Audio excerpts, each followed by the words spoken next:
Hello again, everyone. I'm Philippe Khan, and this is your Daily Driver for Thursday, March 19th, 2009. Thank you for watching. Wanted to open up today's show, folks, by telling you that we have finally got the new 7 Series, the F01, in stock and ready to roll. And of course, I'm sure many of you would expect the BMW salesman to be excited about the new 7 Series, but let me just say in a single word, wow!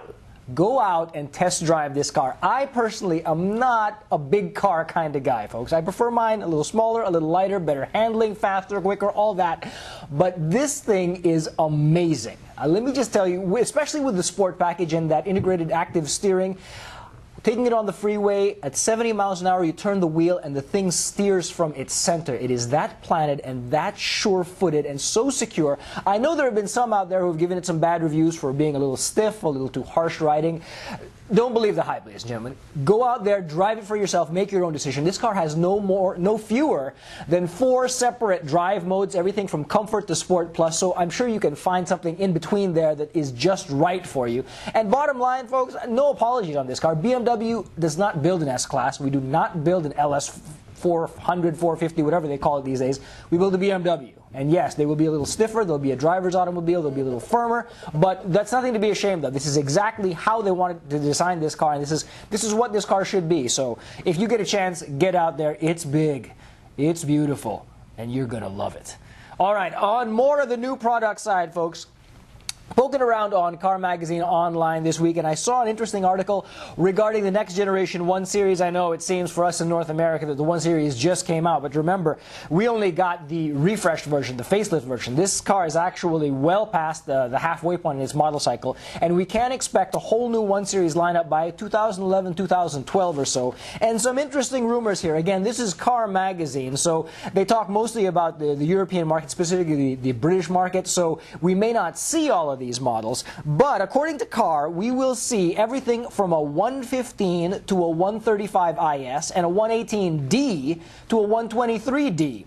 Starting at the bottom, the 115 will have 105 horsepower, the 135 IS up to 326 horsepower, and then between 150 and 211 horsepower for the diesels. But the super, and I used that word intentionally, the super hot model is the so-called Super Sport, conceived by the M division, predicted for 2012, and according to Car, this car, first of all, it's going to get distinctive styling, round headlights in honor of the legendary 2002, but they're also predicting a 4-cylinder twin turbocharged power plant, good for about 300 pound-feet of 300 horsepower and more than 300 pounds-feet of torque. And that's some amazing numbers to be coming out of a 4-cylinder. When I first read this, quite frankly, the first thought I had was of the Lotus Esprit.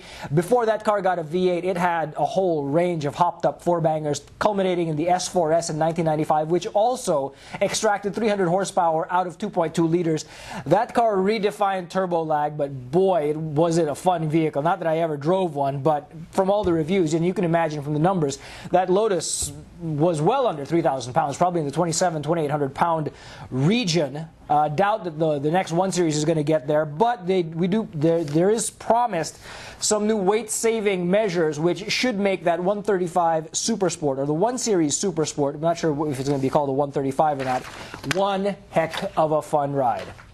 Finally today, folks, just want to recap for you California residents, some big changes coming your way come April 1st, and this is for real. This is not an April Fool's joke. We have some new tax rates and some new license and registration fees to deal with come April 1st, which could make the difference between buying a car in March and putting it off for a month or two.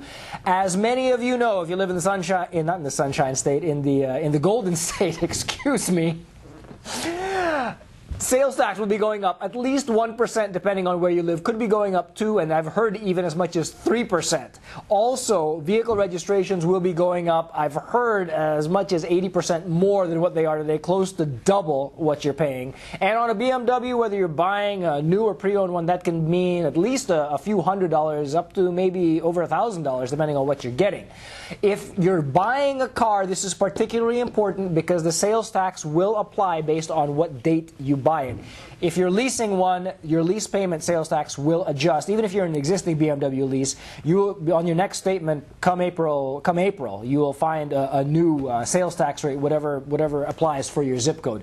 Also, the registration. So if you're leasing or buying a car, the registration will apply based on the date that you buy or lease that car. So doing it before April 1st could save you a few hundred, maybe even as much as $1,000, depending on what you're buying. All right, folks, that about wraps us up for today on The Daily Driver. I'm Philippe Kahn, thanking you for joining us and always reminding you that it's much more fun to drive a slow car fast than a fast car slow.